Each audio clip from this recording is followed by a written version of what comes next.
3 fun and engaging debriefing activities are exactly what I've got in store for you in this video right now. If you feel like your debriefing skills, your reflection tools, could do with a bit of a spruce, or maybe you're really experienced and looking for some new ideas to help process your group's experience, well, stick around, because in this video, I'm going to share 3 of my favorite fun and engaging debriefing activities.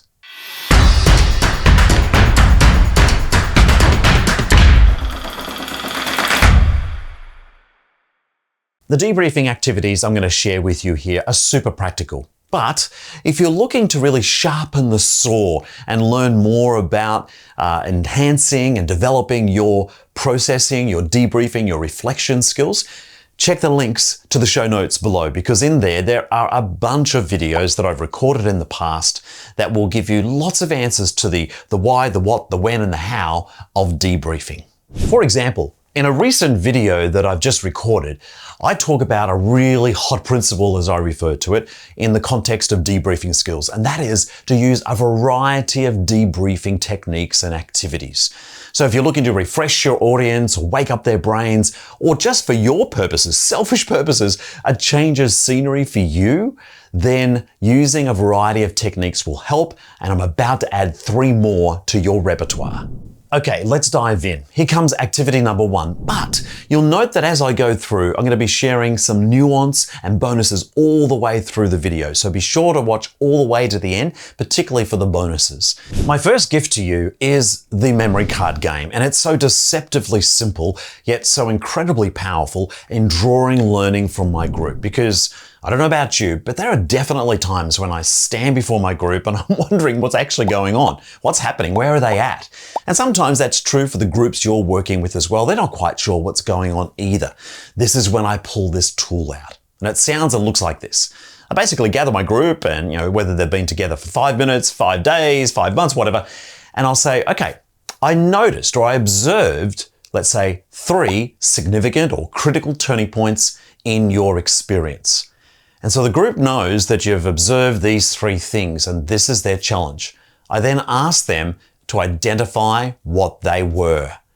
Immediately, the group starts to reflect back on their experience, trying to find out, I wonder what Mark thought was significant. What was a significant event in the life of whatever this activity was?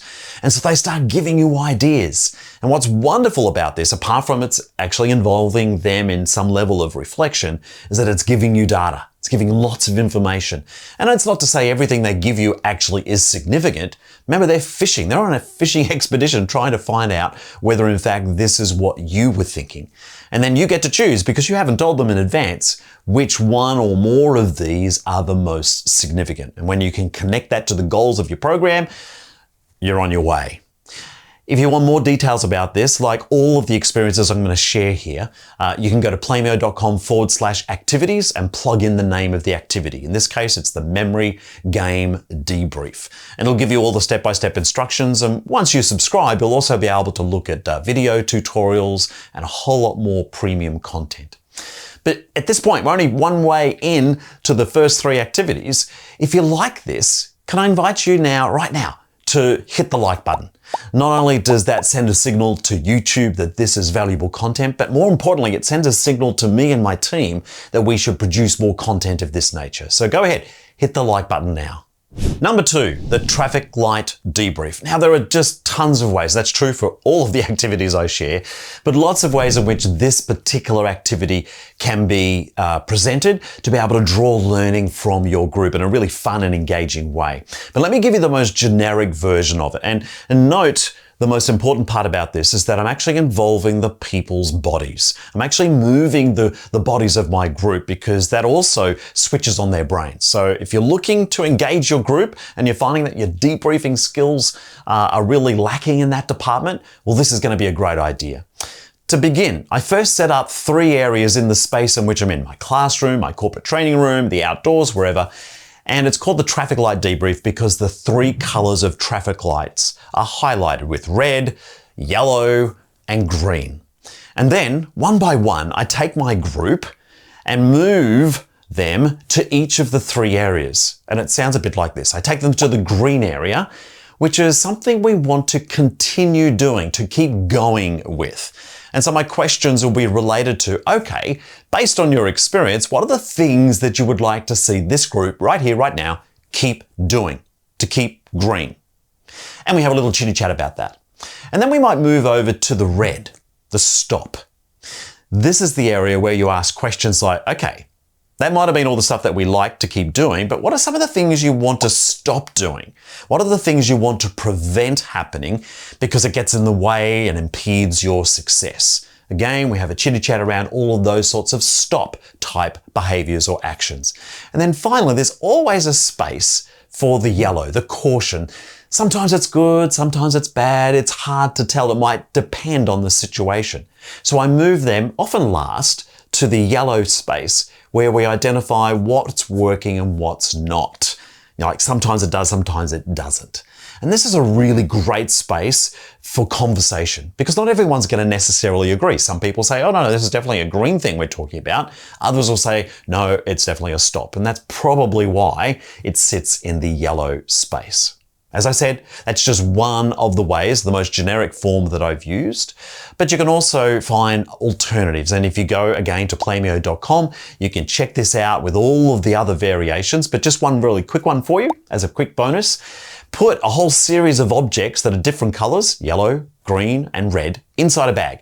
And randomly, someone will take out an item from that bag as you go around the circle, and either that person or the group is invited at that point randomly, because you don't know what you're going to pull out, to talk about what was good or bad or indifferent about their experience. So they might pull out a red. They say, okay, well, this is definitely something we need to stop doing, is talking over each other, for example.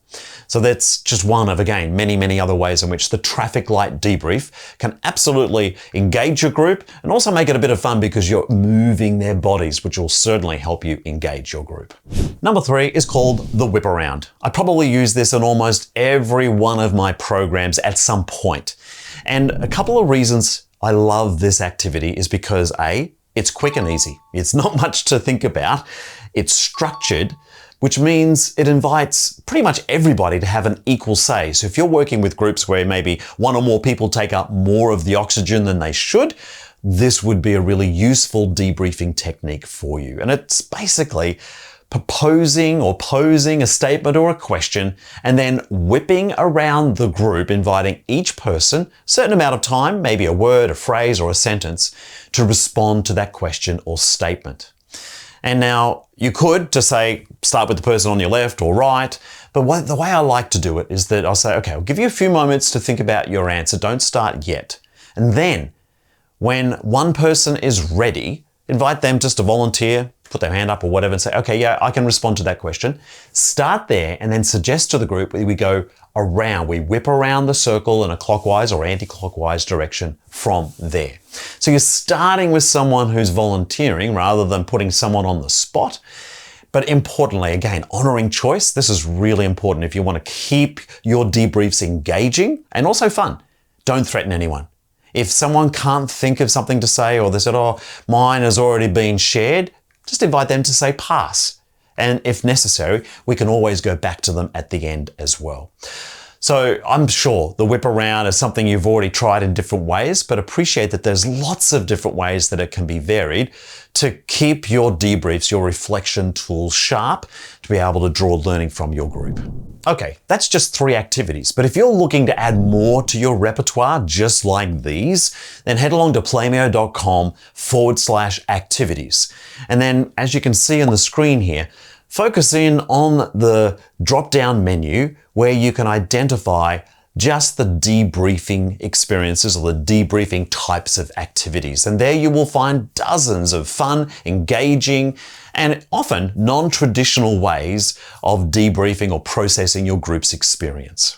Oh, and don't forget, a good idea doesn't care who it belongs to. My mentor, Carl Ronke, shared that with me, and it has driven my career for the last 35 years. So, in that spirit, if you've got an idea that you've found really fun and engaging to help debrief your group's experience, could you do us all a favor and add it to the comments below? While you're there, go ahead and hit the like button. If you really like this sort of content, please subscribe to our channel and hit that notification bell, because that way it sends a signal to YouTube that this content is good and it gets served to many, many more people. Not to mention, it lets us know that this is useful content and we'll continue to develop more and more for you and all of our colleagues in the learning community around the world. Okay, thank you so much for listening. I really do appreciate it. And right now, I just wish you all the fun out there.